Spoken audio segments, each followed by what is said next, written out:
تو سر جیسے آپ کہہ رہے ہیں کہ ہم پیسوں کے لیے نہیں کر رہے، لیکن اگر اس کو دوسرے اینگل سے دیکھیں تو پیسوں کے لیے کرنا بھی، اگر ہم اس کو دیکھیں تو یہ ویلڈ پوائنٹ نہیں ہے کہ نبی کریم صلی اللہ علیہ وسلم کی حدیث بھی ہے کہ جو میری امت کا رزق ہے وہ نیزوں کے سائے تلے ہے. تو اگر پاکستان سیکیورٹی پرووائڈ کر رہا ہے اور اس کے بدلے میں جو ہے پیسے لے رہا ہے تو یہ ایک ویلڈ پوائنٹ نہیں ہے. امریکہ بھی تو یہی کرتا ہے، بلکہ وہ تو مڈل ایسٹ کو پورا نچوڑ رہا ہے اور ان کو ڈرا کے رکھا ہوا ہے کہ یہ ایران آپ پہ حملہ کر دے گا اور ایسے کر دے گا، اور اس کے بدلے میں وہ اس نے اپنی پوری امپائر جو ہے وہ پیٹرو ڈالر پہ کھڑی کر لی ہے. آپ کی بات بالکل ٹھیک ہے، میں یہ نہیں کہہ رہا غلط ہے. میں نے ایران کا بھی جب یہ بات کی کہ وہ اپنی سینکشنز اور ان چیزوں کو بہت زیادہ لے کے چلتے ہیں، میں نے کہا وہ بھی ٹھیک ہے، میں یہ نہیں کہہ رہا کہ یہ غلط ہے. What I am trying to say کہ آپ کی جو نیشنل سائیکی ہے، میں کسی کو صحیح غلط کی تو یہ بات ہی نہیں ہو رہی. ہاں لیکن آپ کو فریم کیا جاتا ہے کہ آپ یہ سب کچھ پیسے کے لیے کر رہے ہیں. نہیں، پیسہ could be a part of it, might be a secondary objective یا branched out objective, something that comes in package may be. لیکن کیا ہماری پرائیورٹی ہے؟ کیا ہم یہ جنگ صرف پیسے کے لیے رکوا رہے ہیں؟ نہیں.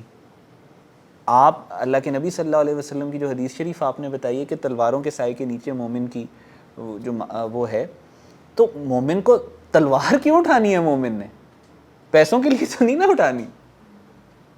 سمجھ رہے ہیں آپ بات کو؟ تو وہ تلوار اٹھانے کا مقصد پیسہ کبھی بھی نہیں ہوتا مومن کا. مسلمان کبھی بھی تلوار اس کے لیے نہیں اٹھاتا. پیسہ تو دنیا کا مال، تو وہ اقبال کا وہ شعر بڑا خوبصورت ہے کہ من کی دنیا سوز و مستی جذب و شوق، تن کی دنیا سود و سودا مکر و فن. من کی دولت ہاتھ آتی ہے تو پھر جاتی نہیں، تن کی دولت چھاؤں ہے آتا ہے دھن جاتا ہے دھن. پانی پانی کر گئی مجھ کو کلندر کی یہ بات، تو جھکا جب غیر کے آگے نہ تن تیرا نہ من. تو آپ کو مطلب آپ کے لیے ہر ایک مقام سے آگے مقام ہے تیرا، حیات ذوق سفر کے سوا کچھ اور نہیں. ہم پیسوں کے لیے کوئی نہیں مومن لڑتا. ہاں پیسہ آ جائے تو ٹھیک ہے، لیکن ہم دیکھتے ہیں نہیں، جو نیزے ہے اس کی یہ اسلام میں جو تلوار ہے یا نیزہ ہے وہ سمبل یہ نہیں ہے کہ آپ امریکہ کی طرح دوسرے پہ جائیں اور اٹیک کر دیں. وہ سمبل ہے امن کی، کہ ہم نے بائی پاور جو ہے اس کو امن جو ہے اس کو نافذ کرنا ہے. اور پھر اگر وہ پاکستان کرے اور اس کا ایز اے بائی پروڈکٹ اگر اللہ تعالیٰ وہ رزق دیں یا پیسہ دیں تو بالکل ویلڈ ہے. بالکل ٹھیک ہے. I agree. لیکن وہ جو سوال ہے نا کہ جس طرح سے وہ کہ پاکستان اس کو فائنینشلی کر سکے گا یا نہیں کر سکے گا اور ہم کر سکے، ہم اس وقت چھوٹا اکنامک بینیفٹ آپ میری ٹائم ٹرانزٹ دیکھتے ہیں نا، ٹریڈ جو بڑھا ہے، وہ پورٹ گوادر پورٹ اس کے اندر جو لیول آف کارگو جو بڑھ گئی ہیں. نہیں، that is secondary, that is secondary نا.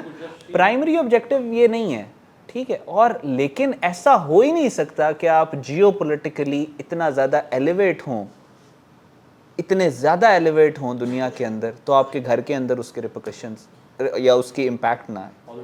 ایسا پازیٹیو امپیکٹ اس کا پاسبل ہی نہیں ہے نا، پاسبل ہی نہیں ہے. جب دنیا نے جب دنیا دیکھے گی، دیکھیں ہو یہ رہا تھا پچھلے 70 ایئرز میں ایک نیریٹو اور ایک تھیوری کریٹ کرنے کی کوشش کی جا رہی تھی دنیا میں کہ جیو اکانومی جو ہے جیو اسٹریٹجی پہ پریسیڈنس لے گئی ہے.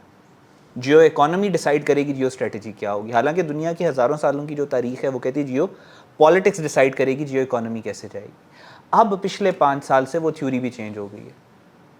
اب دنیا بزنس ان ملکوں کے ساتھ کرنا چاہتی ہے جن کے بارے میں ان کو لگتا ہے کہ وہ ملک سیکیور ہیں، جو کہ ان کے بزنس کو پروٹیکٹ کر سکتے ہیں. انڈیا کے اندر بھی آپ نے دیکھا کہ جب پاکستان نے انڈیا کو، ہم نے ان کے 7 اور 10 مئی کو تھوڑا دماغ کی الائنمنٹ کی تھی، تو اس وقت آپ نے دیکھا تھا کہ سب سے زیادہ رولا کہاں پہ آ رہا تھا کہ انڈین جو کمپنیز انڈیا کے اندر بزنسز سے وہ لکھ کے دے رہے تھے کہ ہم چھوڑ کے جا رہے ہیں. ابھی بھی آپ ریجن کے اندر جتنی جنگیں ہو رہی ہیں ساری، آپ اپنے صرف پاکستان کا میپ نکال کے دیکھیں اور پھر آپ تھوڑا زوم آؤٹ کر کے ارد گرد دیکھیں، ہر طرف میزائل چل رہے ہیں. صرف پاکستان ہے جو سیف ہے.